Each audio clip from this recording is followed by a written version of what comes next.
Hey there everybody, welcome back to my channel. I am doing another acrylic pouring clock today.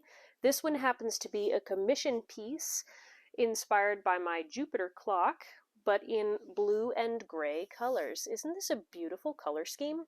So this is for my client's bedroom, and the colors were chosen to match a quilt.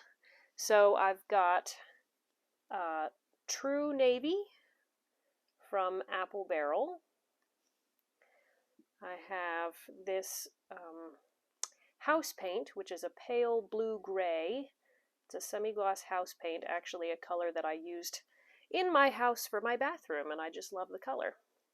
Then I have some Payne's Gray by Blick Studio Acrylics. And I have some titanium white from Sargent. And I have some metallic silver, which I believe is FolkArt. It's possible it's a mix of FolkArt and Blick Studio Acrylics. I can't remember. It was in one of my little leftover cups. So all of my paint, I'm using no not Floetrol. I am using Floetrol. I'm using no silicone today. No silicone oil in my colors, but all of my paints are mixed with Floetrol, American Floetrol, and then thinned with water at about a 1 part paint to 2 parts Floetrol, and then mixed to this nice medium thin consistency. Flows nicely, doesn't leave a huge mound, but also is not nearly as thin as a Dutch pour. And depending on which paint I used, the ratio of the paint to Floetrol was significantly different. Like for the house paint, you need a lot less Floetrol to get it to flow. For the studio acrylics, you need more. This was like 1 to 3. This was like 1 to 2. This was like 1 to 1, 1 to 1.5. So it varies. The more you do it, the more you get to know what ratios you need to use. Alright, so we're doing a ribbon pour. This is a 12-inch wooden circle. It's very thin, so you can see it's got a bit of a warp to it. And the client knows that that's a possibility. And I need to look into getting some better clock surfaces. But this is what we're using for today. So my husband drilled a hole in this. I've primed it with some spray primer, and I taped the back so that the paint won't all fall through the hole. I've got a 9. I think it's a 9-ounce cup. And I want about 8 ounces of paint in the cup, so it should be mostly full by the time I'm finished. So for a ribbon pour, some people would call this a dirty pour because I'm stacking all of my paint together in a cup. For me personally, I would differentiate a ribbon pour from a dirty pour in that a dirty pour usually has silicone oil in it, and a ribbon pour does not.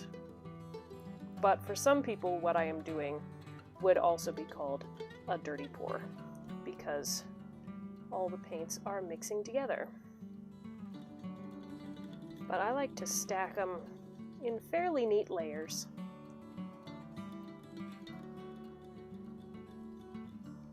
And then I'll go around again with the navy.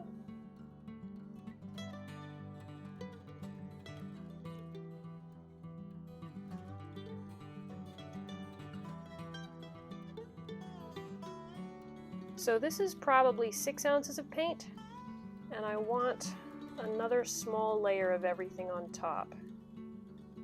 If you're doing a ribbon pour or a ring pour or something, it's good to start making smaller layers as you reach the top of the cup, because then right from the beginning, the colors that you pour out, it'll be a multicolored thing. It won't like be a giant layer of blue or a giant layer of white before you find all the other colors.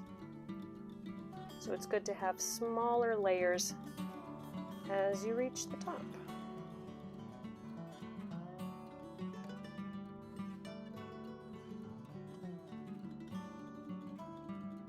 Isn't that a beautiful stacked cup of paint?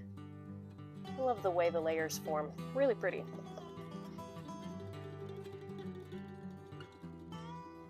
All right, shall we pour this thing out? I'm so excited.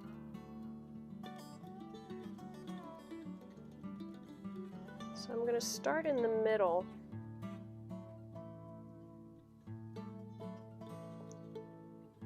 Because I want the widest layers in the middle.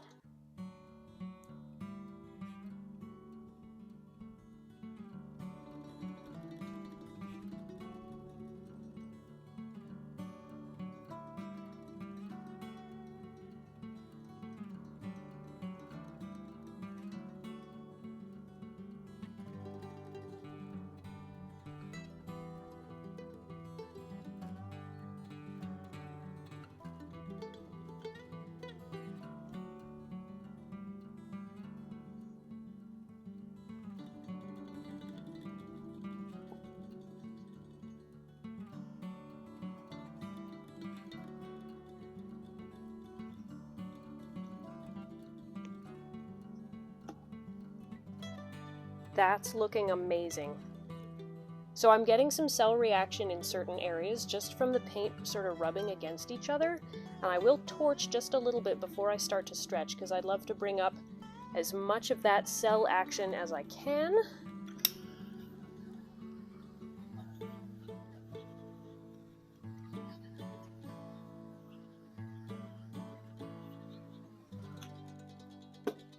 When you use Floetrol as your pouring medium, the paints do often react with each other, especially if you're using different brands of paint.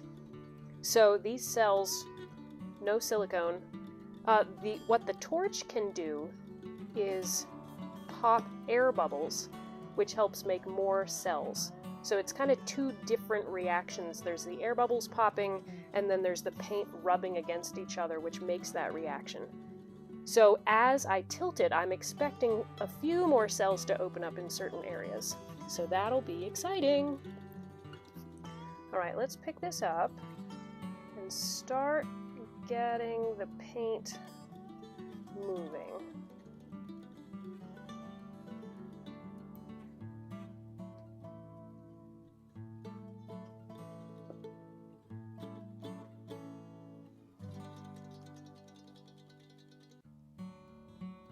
We gotta cover the edges. Wonderful. All right, I'm bringing the weight of the paint back to the center, and I will turn that around and stretch it the other direction.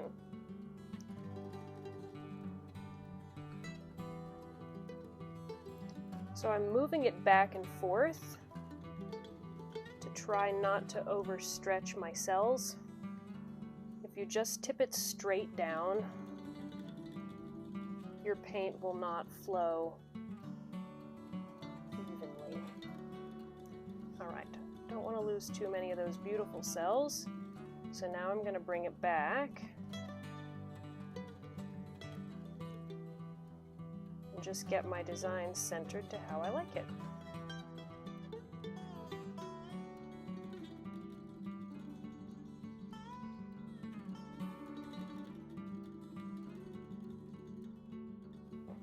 Right. I think that's how I'm going to leave it. Let me clean off my hands really quick and then do some checking, and then we'll see. This is looking so cool. I'm going to torch again just in case I can bring up a few more air bubble cells.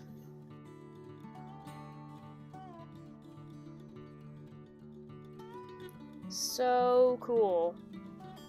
That's looking so pretty. I think I'm done with this. So let me give you a close-up, and then I will show you my creative drying solution, which you can use some variation as you have stuff available to you, of how to dry a wooden circle if it is warping as it dries. Sometimes they don't warp, other times they do warp, and you're going to lose all your design off the edge.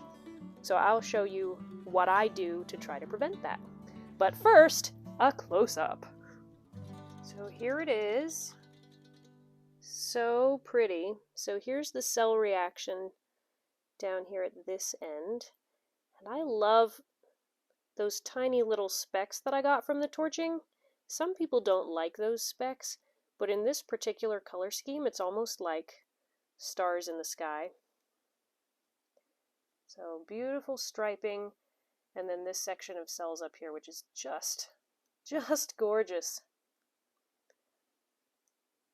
And back down again on this side. Very pretty.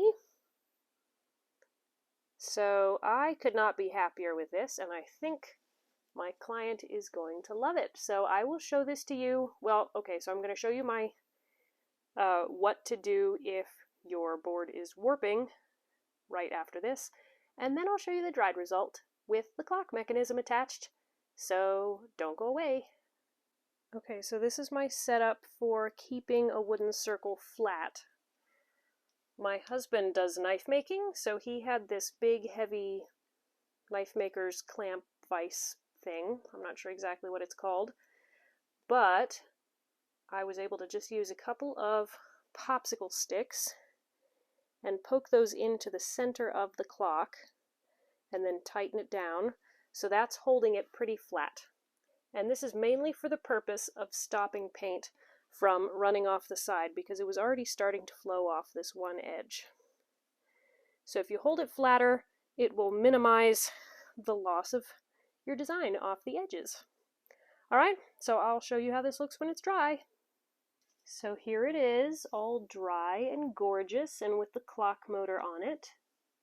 Look how that metallic silver shines. That's just so cool, and those cells, amazing. So this clock mechanism, I got it on Amazon, signed the back, painted the back blue, and yeah, the client loves it. I had her pick out the color for the numbers and the design of her clock hands, but she loves it and it looks great. Thanks so much for joining me for this clock painting video, and I hope that you'll try one of your own if you haven't ever done a clock before. And if you do, be sure to let me know down in the comments if you try it out. Thanks again. I'll see you for my next video. Bye!